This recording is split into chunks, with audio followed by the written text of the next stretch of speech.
Sense spoken here. Mark Levin, 6 to 9 p.m., 630 WMAL.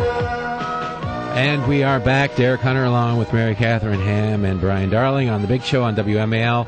Be sure to check out WMAL.com for all sorts of neat news and things and such. And call in for your questions, comments, anger, hatred, praise, whatever you feel like. 1-888-630-WMAL. That's 1-888-630-9625 for those of you using rotary phones.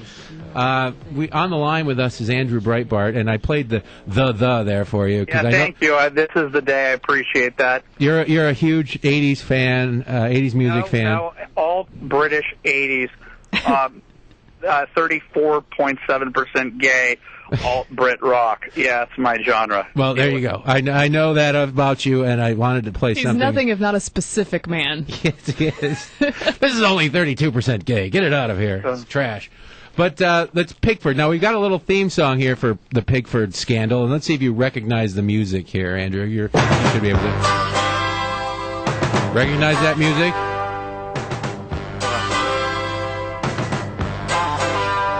Now?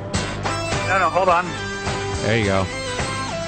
TV. Yeah, Rockford Files. That's right. Nice. As close as we could come. The Pigford Files, I'm telling you. The Pigford Files. Now, Pigford is a lawsuit, a civil rights violation lawsuit that, well, why don't you just tell us what it is? Remember that a lot of people on the radio right now listening have never heard of this before, and they figured Pigford was an obese car or something.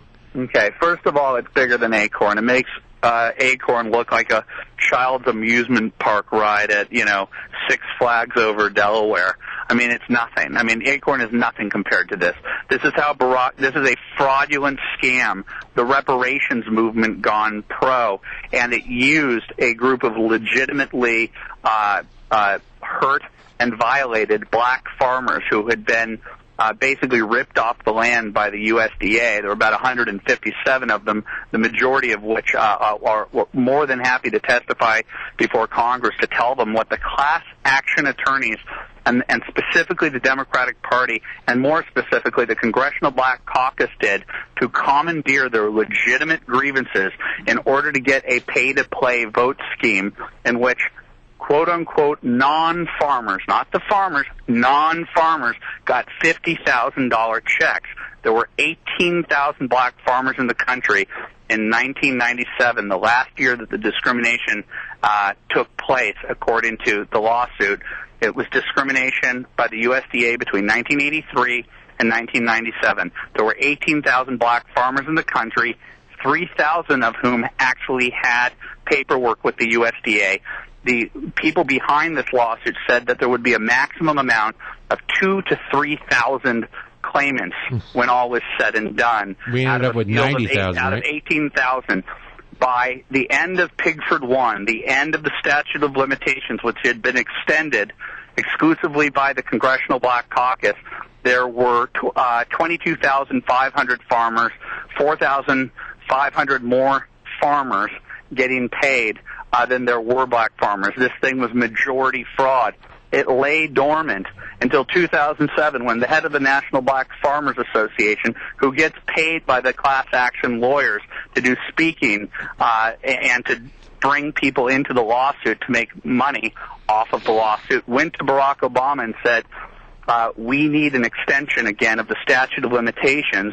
And if you can get us the extension of the statute of limitations to make it so that there are now, instead of 22,500 farmers, quote unquote, attempted to farmers, we'll get it up to 94,000 farmers. And so Barack Obama, with a letter from the head of the National Black Farmers Association, said, we'll get you elected. Barack Obama not only became the sole Senate sponsor to extend the statute of limitations, he acted as an intimidator of a government whistleblower within the Farm Service Agency loan office to try and get her punished for trying to raise public awareness to the fact that this is majority fraud. My guess, it's 97 to 99% fraud. And at CPAC, we're going to be playing audio of one of the sessions in which they teach people to sign on to Pigford as reparations within the churches down in the South, in which they teach them to lie to say that they attempted to farm when they didn't, to state that their fathers attempted to farm when they didn't, but their grandmothers told them on their deathbed that they attempted to farm when they didn't. Right. And on tape, we have the federal judge, Paul. Hi, Paul.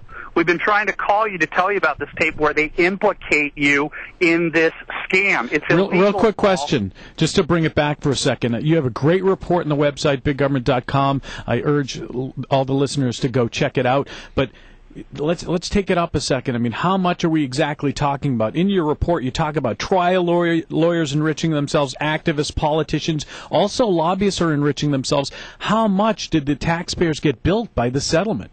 Let me reiterate that these black farmers lost their property as Barack Obama and head of the National Black Farmers Association are out there claiming to have brought justice to the black farmers. You go to the black farmers, they systematically lost their land and have been complaining to the media and to congressmen for years. They were used, okay?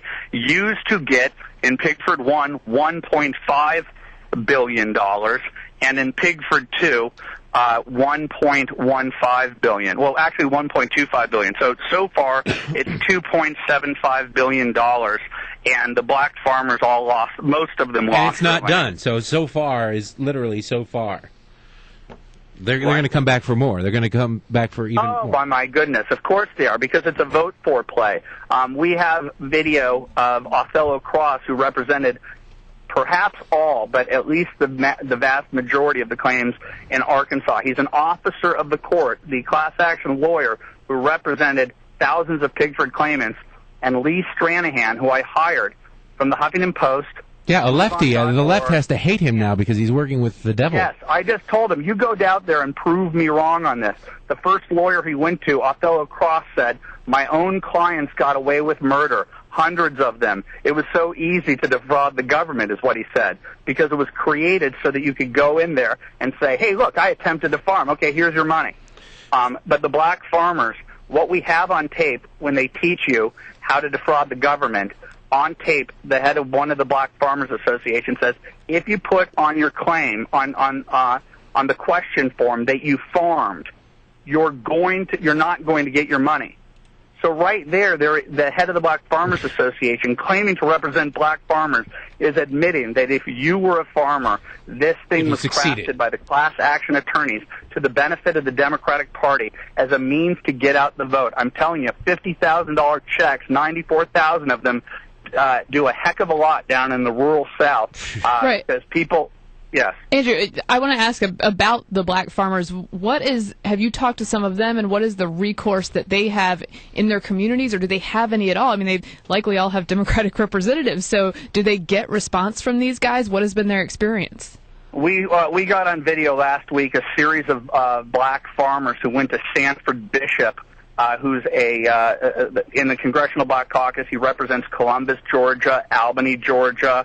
And they went to him, 6 of them, to say that this is fraud and we got screwed over, and we want Congress to investigate Pigford. And they all claim on video that Sanford Bishop said that if we investigate Pigford, they will shut down Pigford and that the money would stop flowing.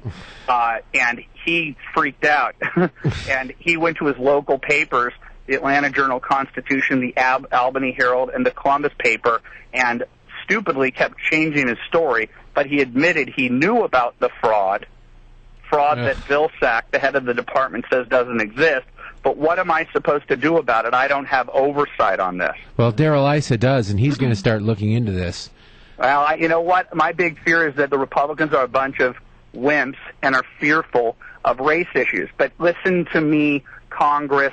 The black farmers will all testify, and they have the documentation, they have the goods. We have FBI affidavits from black whistleblowers, truth tellers. All the good guys in this story are black people who see this for what it is, a reparations in everything but name that hurt the black farmers that it was supposed to help. They will testify to this. It's provable. We have it on video, we have it on audio, and we have it on FBI affidavits that show that there was an investigation, a thorough investigation that proved everything that I'm telling you about. but they were told to get off of it because of the political implications. We have those FBI guys who want to testify before Congress to say that they were taken off the case when they were about to indict people. Well, from your lips to Daryl Isa's ears and to the court's ears, Andrew, I want to thank you for coming on the show. Anybody can check this out. There's a big banner up at the just below the fold on biggovernment.com that has every bit of Pickford investigation that you guys have done, that Stranahan has done. And thank you for doing this. Keep up the good fight. We got Greg Gutfeld coming up next. You got a little message for Greg before we go? I do. I want him to join me in my next mission, which is celebritieswhoflycoach.com. All right. Well, we'll put that to him. We could have a business deal right now. We're stimulating the economy here on the air at WMAL. We'll be right back with more of The Big Show.